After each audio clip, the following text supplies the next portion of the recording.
Okay. Um, I see plenty of familiar faces. Thank you, Helena, for the introduction. I will share my screen now. And wait a minute. Share sound. Yeah. So can you see my screen now? Yes? Yes. Yes. Okay. Right. So as Helena mentioned, we will try to have a brief presentation and show some videos of what we have managed to achieve over the duration of the project. But the main idea here is to leave some time available for questions and any concerns or potential use of the outcomes from third parties.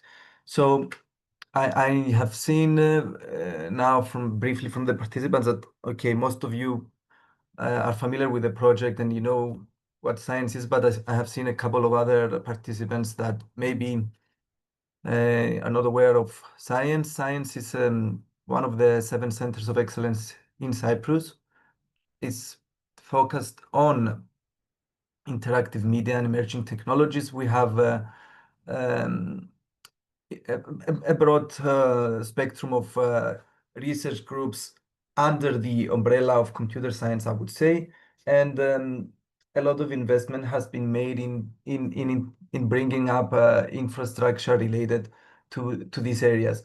And our role within this project, the Premier project, is mostly in the more technical side of the project. However, for things to work nicely and smoothly, it's very essential to develop a good handshake between the technical part and the more creative and artistic part. And that was exactly one of the problems we tried to address and see how we can develop solutions that can, in a way, accommodate this issue. So the problem we wanted to address was that there was a significant gap between the state of the art of the technologies. We were aware of AI technologies, of XR technologies, but we haven't explicitly seen tools that could focus on the performing arts world. And when I mean about tools, not only about how to present and accommodate some of the problems about accessibility, etc., within the performing arts, but maybe also to be considered as a tool to create art. And this is something that came out of the dialogue and the experimentation between the partners throughout the duration of the project. Another problem that we wanted to address was that even though the technologies are there, we are aware of how possibly, and that's again one of the questions, to see how these technologies could contribute in this sector. However, always the issue of having available and ready-made solutions and the cost if you don't have ready solutions to get access and place your hands on these type of solutions is quite restrictive. So that was the idea.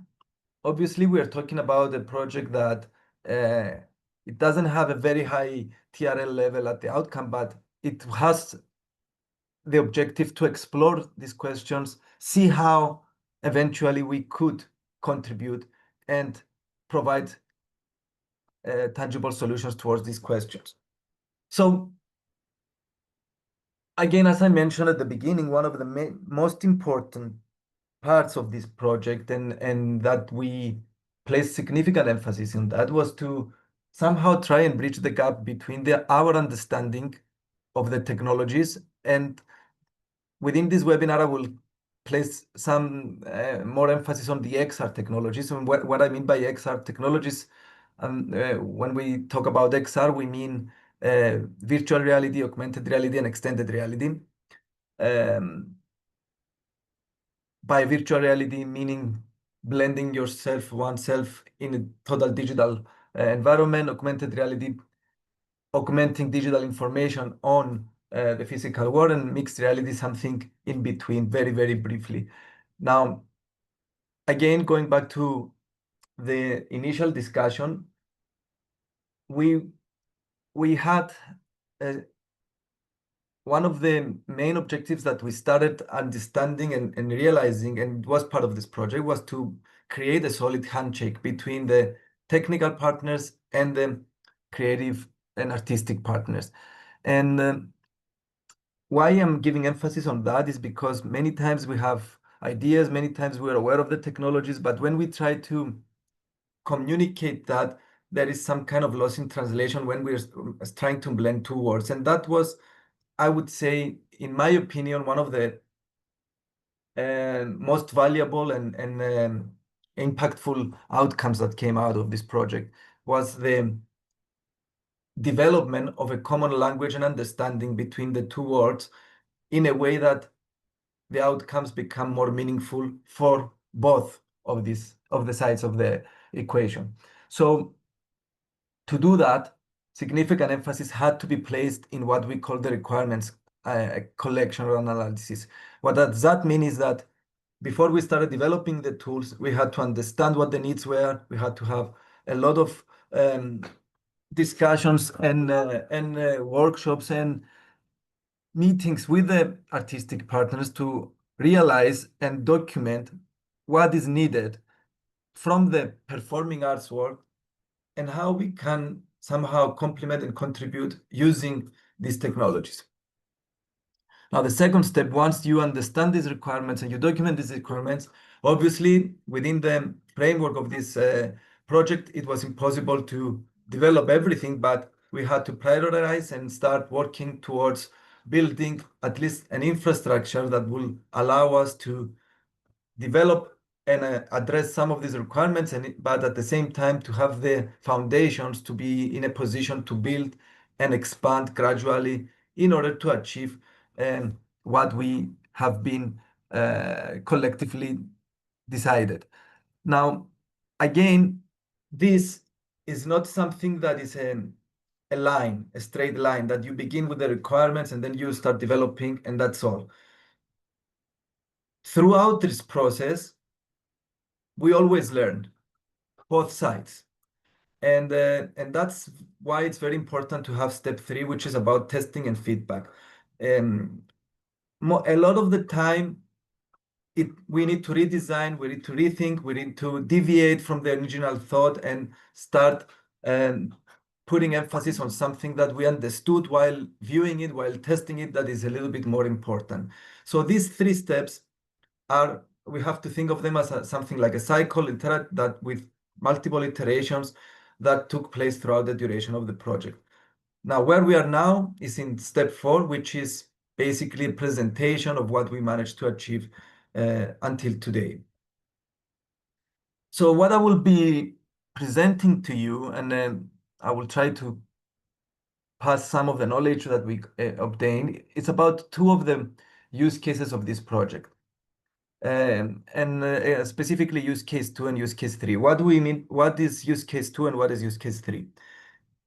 Use case 2 refers to the need that came out about presenting a live performance, capturing that performance and streaming it to the outside world, to the participants and viewers that are not within the theater. Now, one might ask, okay, we're already doing that. We have a TV screen and we can get a recording, a video, and we can see what is being played in the theater. That's not exactly what we try to do here. What we try to do is to capture everything from the motion of the performance to the lights, etc., and create a virtual environment where a viewer or or the audience can actually immerse themselves and be within that virtual theater in a 3D space as if they were physically there. So that was a challenge. That was what the main objective of use case 2 were. Obviously, again, and this applies to all the use cases of the project, whatever we decided and what we thought of and how we wrote the proposal at the beginning, obviously is what we were obliged to do, and this is where the emphasis went. But throughout this process, a lot of new ideas came out, a lot of new tools, and the use of tool in a slightly different way came out of this project. And again, I emphasize that this, I will say, was the biggest gain that we got from this project. So use case two, the emphasis and the focus was about streaming and taking a live performance outside of the theater. Therefore, viewers either with a VR headset can immerse themselves and be virtually present in the virtual environment of the performance, or either with their mobile devices or tablets and other devices can have a 360 view of the performance uh, while taking place in live. Um, for the final event of our project, we will try to actually have this live. We will try and have, we are working with one of the partners of the project, and we will have a live performance. The performance is called the Embodied Machine. As what you can see here on my screen is part of the performance. As you can see, it has a lot of complexity in terms of lights and lasers going to different locations in the body. This is just one scene of the performance. A lot of movement throughout. There are plenty of complicated elements in which. Ramsey, we don't hear you well with the sound of the video. All right. Is it better now? Can Yes, you hear me yes. now? All right. So what I was saying was that technically, when you analyze that, you understand that there are a lot of challenges and complexities in terms of the lights, how you create them in the virtual space, how the lights follow the movement, and then how the performer reacts with the lights, etc. And all this stuff were actually great challenges, and that's why we decided that we will try and recreate something um, that will require us to challenge ourselves. Um, we are in a good phase now. So far, we managed to decode parts of the performance, but we have to have in mind this is some demos that we tried. It's not aligned here. These are two different videos, but what you can see here are some of our efforts. This is in virtual space. The video on the right is in virtual space, um, demonstrating some of the parts of the performance, what we call here the puppet part. And obviously, this will take place during a live performance, meaning that all the data of the motion of the performer, the performer will be wearing a motion capture suit, data from the sensors, data from the lights, all will be streaming in real time, being processed, and then sent outside of the theater for the viewers to observe it. Okay, moving on to use case three. So use case two, again, very briefly, it's about streaming live performances outside of the theater. Now, use case three, the difference here is that we wanted to explore how XR technologies or how these tools could contribute in the general spectrum of the performing arts, but we placed the title under what we said the co-creation, performance, and rehearsal. Meaning the basic idea here is that you have one performer, either an actor or a dancer, in one location in the world, and another one in a different location. It could be in another country or in another um, place within the same country, but not in the same physical space. And these two performers, the question here was, can we have something that we can perform in a virtual space together and see what kind of benefits we can get out of that? So the question and the challenge for use case three was to explore, excuse me, was to explore the potentials of these technologies under these two branches, in theater and in dance. In theater, it could be two performers, one in one location, one in a different location, meeting in the same virtual space. One director could be observing this rehearsal and the challenge here was to see if we could capture some of the facial expressions and some of the movement of the actor in a way that they feel in a similar physical environment, and see how this could potentially evolve as a tool to exercise this rehearsal. Now, regarding dance, the challenges were a bit slightly different. It was a little bit more important. Again, facial expressions are significantly important for dance, but it was more important for us to capture more accurately the movement, the body posture, and then to see how can we integrate some other features. Still, this is a work in process, but we are still considering that, particularly for use case 3, if one observer or if one teacher versus a student doing this task might get some other visual elements that can help in this interaction, such as observing the trajectory of the student and seeing how the movement went, or getting some visual feedback about some triggers, if some of the points of the body pass the threshold, or etc. Elements that might be important and might be difficult to observe with the physical eye without having information from the sensors in the digital space.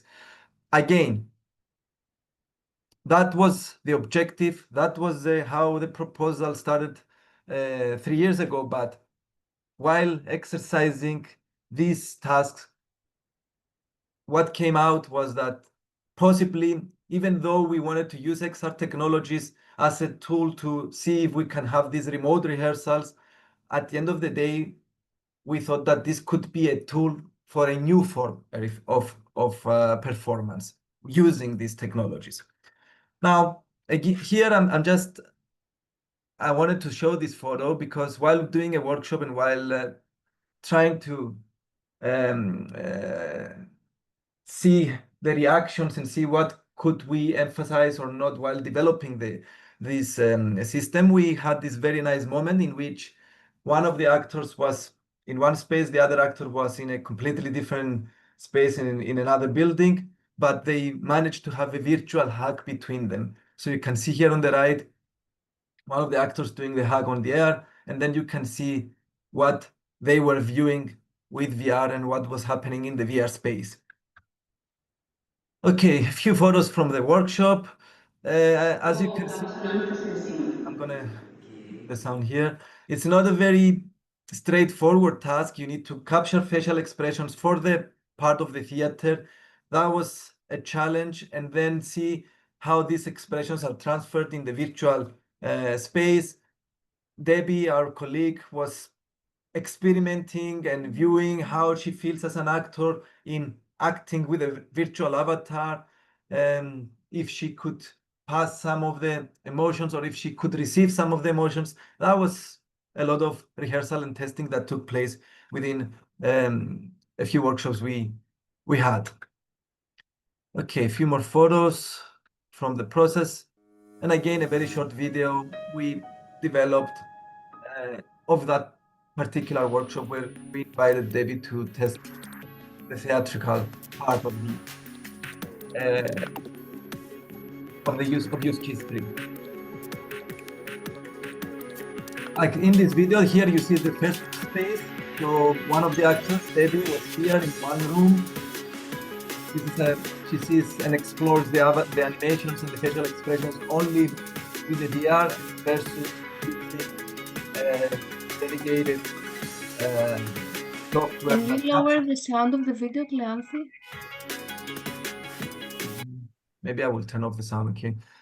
And so yeah, you can see here one of the space, and here is the second space in a completely different building where the other actors were preparing to have this short play between them. All right, I'm just gonna skip it and move forward. Now, these two use cases, use case 3 and use case 2, along with other use cases of the project, is part of what we call the virtual theater. Basically, what we try to do within this project, and which is one of the main outcomes that we have the responsibility to deliver is what we call this house that hosts all these different components and tools that together can help one recreate and build these use cases. So basically, the 3D virtual theater is, one can think of it as a place in which, if you see my figure one in the right corner here, I don't know if you can see my corner. Okay. So here, what you can see is something like that. You have 4 doors. Each door represents one of the 4 use cases of the project. Once you enter in, then you have the tools and some functionalities in order to build, for instance, what is needed in order to stream a live performance or for a remote performance. Now, it is still a work in process. It's not something that one can use if they don't have some technical knowledge and support from our side. But I would say that we managed to achieve a very good level based on what we were expecting from the beginning of the project. So this virtual theater has tools to capture and store motion capture data. It has the tools in order to create 3D environments that you want either your rehearsal or the live performance to take place. It is connected with a CMS and content management system where everything is stored there in order to retrieve something that you want to see on a different time window. It has other features related to other use cases such as archiving and visualization tools related with the archiving. And again, all these, we try to blend them together and put them under this so-called virtual theater. Now, explicitly related to the 2 use cases, we have some specific components that are quite important and are within the virtual theater. And this has to do about standardizing a certain protocol in order to capture motion data, meaning that we had to accommodate several solutions that are currently available in the way that you capture data from a performer using either 2 different suits. One is Rogogo, the other one is Hexen. So you can actually have one wearing the suit and the data are available within the virtual theater. And this, again, can be stored in the CMS to be retrieved when required. Another important feature is that we wanted to have the ability for the users to have some virtual avatars within the virtual theater and some basic animations in order for them to use them either for use case 2 and use case 3. And obviously, the core element of use case 2 is the VR streaming, which is again part of the virtual theater. And finally, as I mentioned very briefly earlier, the 3D editing scene tool, which is a tool in order that users can create a virtual environment and then load this environment within the virtual theater. For all these features, we have a few videos that we can show, but I will skip them for the moment because I'm talking too much. And I will go directly to a short video pretty much showing how we put everything together. And then I will move towards the end of my presentation. It's about how one can use these tools or how they can contact us in order to help them use these tools. So here what you see, the environment that you see was developed using the 3D editing scene tool, which is a kind of a replica of the theater in Colosseum in Portugal, where our final event will take place. And then we loaded this the theater of Colosseum within the virtual theater using the 3D editing scene tool. Then we connected here performers using these suits, and then they were immersed within the virtual environment that you see on the back of the screen, which is basically the virtual theater of the theater we created of Colosseum. The performers, not only they can move using the motion capture suits, but they can wear a VR headset and see themselves moving within the virtual environment together with their co-performers. As you can see in the back, they were presented in the virtual space. If they were wearing a headset, at some point you will see them wearing a headset. They see themselves in that virtual space. Okay. Moving forward. Yeah. So this is pretty much a demo showcasing parts of the use case 2 and use case 3, how performers can meet and interact in a virtual space. Okay, moving on to the last part of the presentation. How one that is not part of this project, is not a partner of the project, is not familiar with what we have done, can use these tools and experiment with these tools and see how they can perhaps see potential use within their line of work under the performing arts world. Now, as I mentioned at the beginning, the goal was to develop these tools, and we have open access of all the code that we have been developed and everything, and all the tools are available. However, still, it's not so straightforward for a person that is not so technical, or even if they're technical, support from our side at this phase that we are now is definitely required.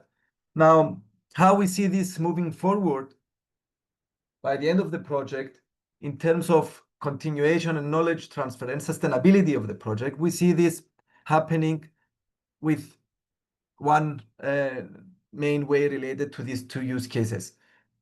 As science, as a center that was responsible for these use cases, we will be in a position, if anyone asks for to place their hands or understand a little bit better about what we developed, we will be providing some contact details, and then you can contact us.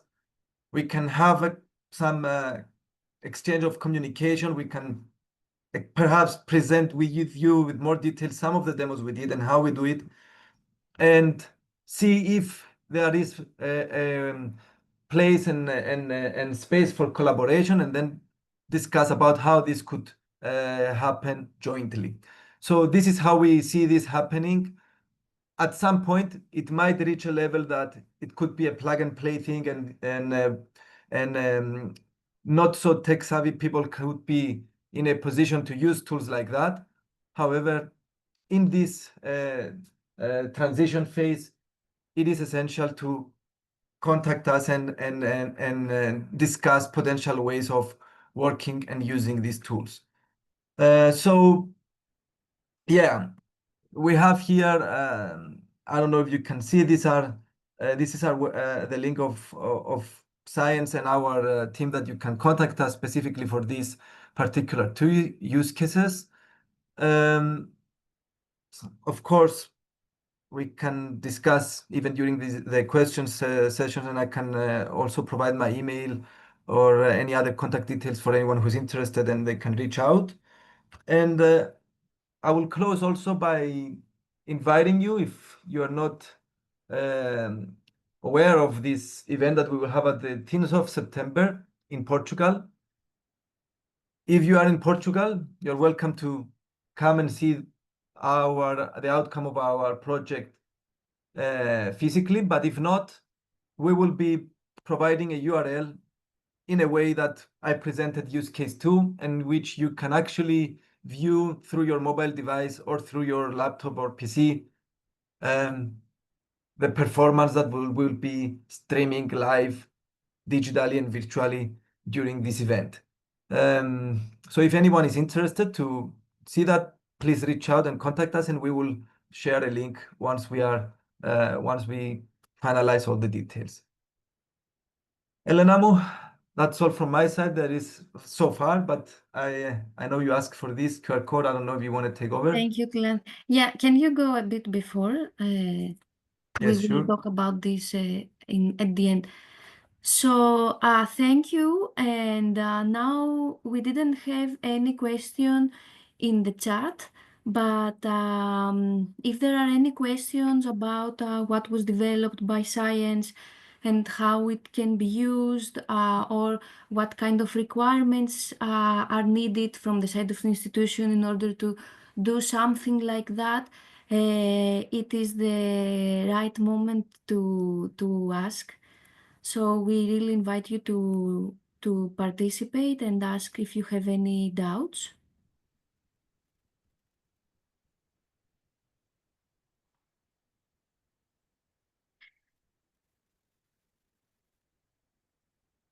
Okay, so we also have we had prepared another section here that has to do with these features that Cleanthis was explaining, that are part of the 3D virtual theater, that in case there are no questions, we can present these features. Um, Okay, but so just ah, one moment before Cleanthis explaining this. So yes, as you explained, we will be showcasing all these results live in Porto the 18th of May. There will be a performance by Stokos, and there will be other activities also showcasing other results of the project. So we really invite you to join us there. And if not possible, then we will have this URL so that you can see how this works. And yeah, Cleanthe, you can go on. yeah, okay, so basically a couple of other videos showing some of the tests we have done and how one can see a little bit better and understand what we mean by, for instance, avatars and facial expressions. So this is a video of an avatar doing some, the user wearing a VR headset is doing some facial expressions, the ones that you see here, and then they kind of observe themselves and see how well these facial expressions are reflected. So that was a video about particular the facial expressions using and wearing a VR headset. Because the main problem here was that in order to have accurate facial expressions, as you saw here in one of the photos, in order to get more accurate facial expressions, one way of doing is by using a mobile device and this kind of structure that you see that you place on your head, and this allows to for the phone to capture the expressions of the face in a more accurate way. But as you can understand, this has the limitation that the user cannot wear a VR headset at the same time. And when we're talking about real-time performance or rehearsal, that was kind of out of the question. So we placed significant resources in order to try and see how we can get as much as and better facial expressions only by wearing the VR headset. And this is just one example here. Now, the second video, it's about how Cleanthe, one, yes. sorry, we have a question in the chat from Yorgos Stil.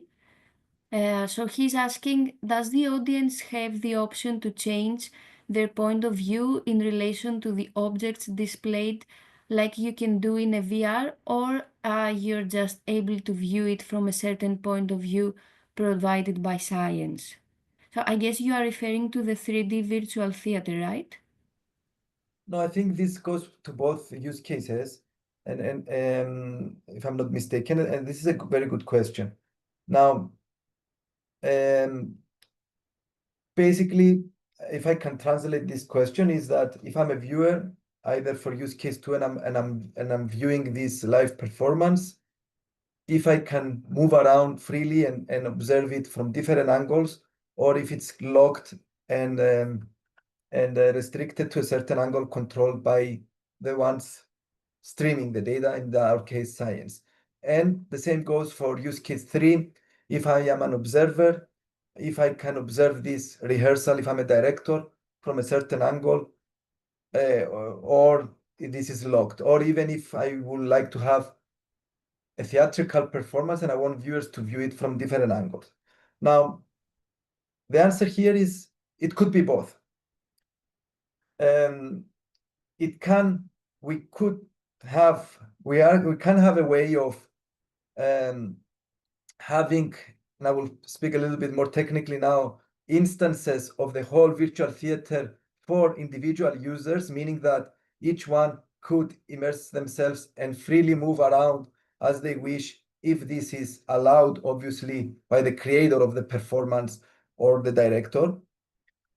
And the other option, if you are streaming into multiple users, like we will be doing in the live performance, then you have the limitations of the bandwidth, of the resources in order to provide all this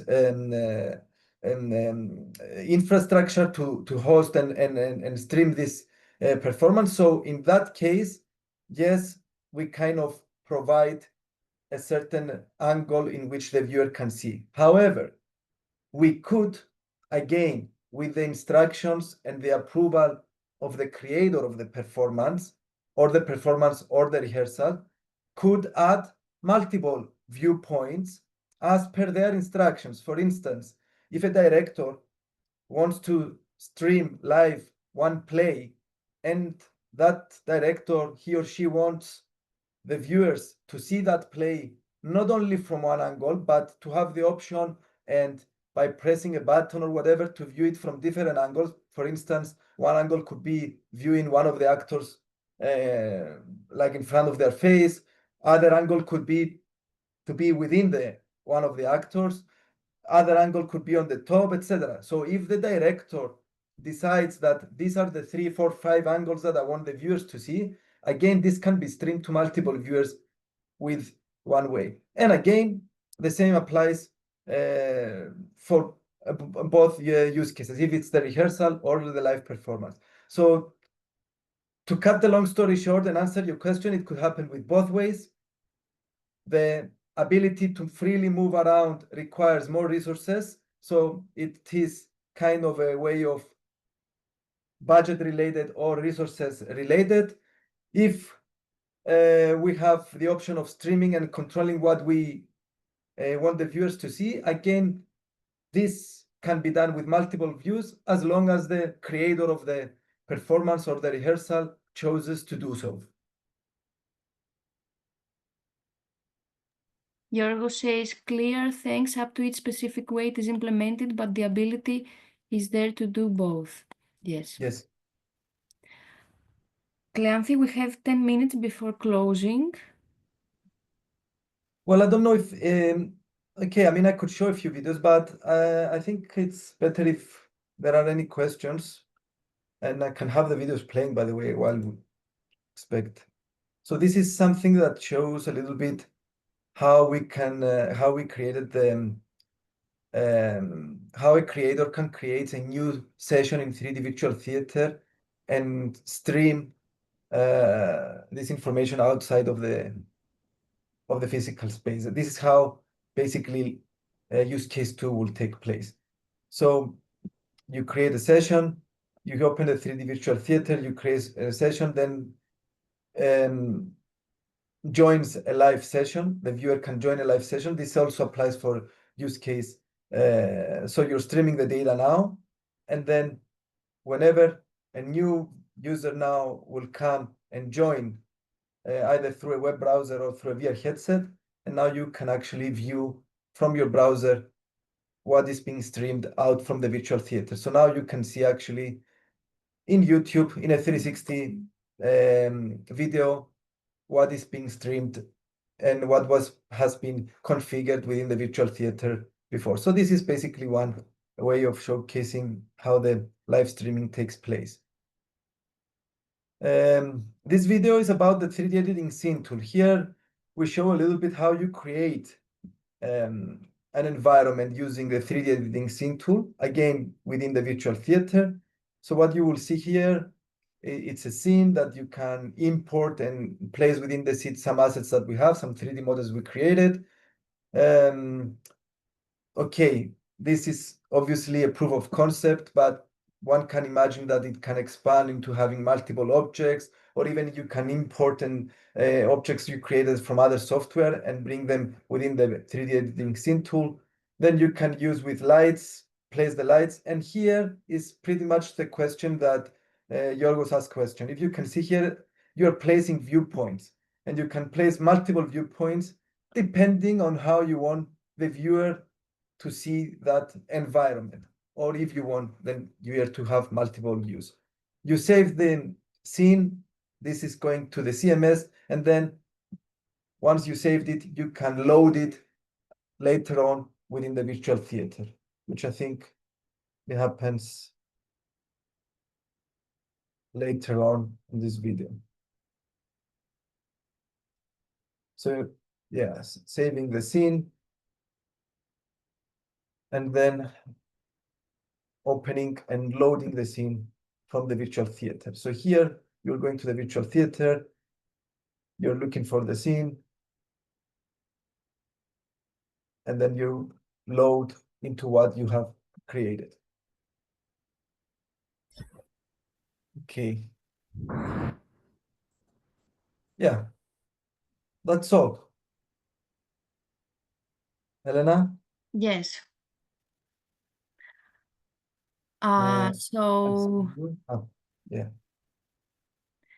yes, again, Okay. if there is anything else that you would like us to comment or specify, we have some more minutes. Well, I guess maybe I need to emphasize that we are available. All the source code, it is available and one can access it.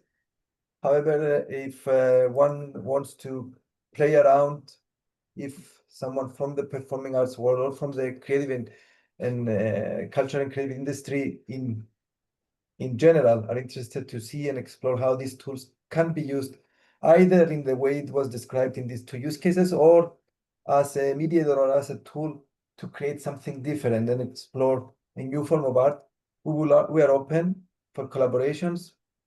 They can reach out and yeah, we see how we move forward And from that. if you want to explain briefly, Clancy, how this GitLab works, I mean, how it someone can like access it and try it out. Well, in the GitLab, if I don't really know, I'm not very sure how one can do that, but I guess through our Premier GitLab, there is access to all the source code that we created there. But again, and there are instructions on how to build and develop the virtual theater, let's say, and play around with it. But I don't see this being quite straightforward if you're not very much familiar, and if there is not engagement from our side as well. Okay. Yeah. Okay, so now we can go to the last slide. Yes. So before saying goodbye, we would like to ask you if you can dedicate like 5 to 10 minutes to reply to a survey that we have prepared, where we are basically trying to understand what are the most important factors that make you try to implement this kind of new technologies. If it has to do more with an exploratory questions of what can be the role of the arts in technological development, or if it has to do more with making processes more efficient or more profitable, we would like to have some input regarding these questions and the motivations of the people that are working in the performing arts. So we would be really grateful if you could dedicate this time to answer the survey. I'm also now pasting the link of the survey in the chat. One moment. It doesn't. Okay, now. So see you next Friday again at 2 o'clock Central European Time.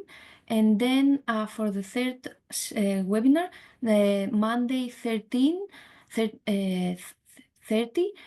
also at 2 o'clock.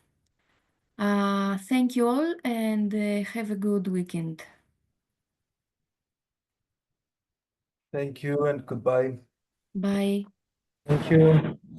Bye. Bye bye.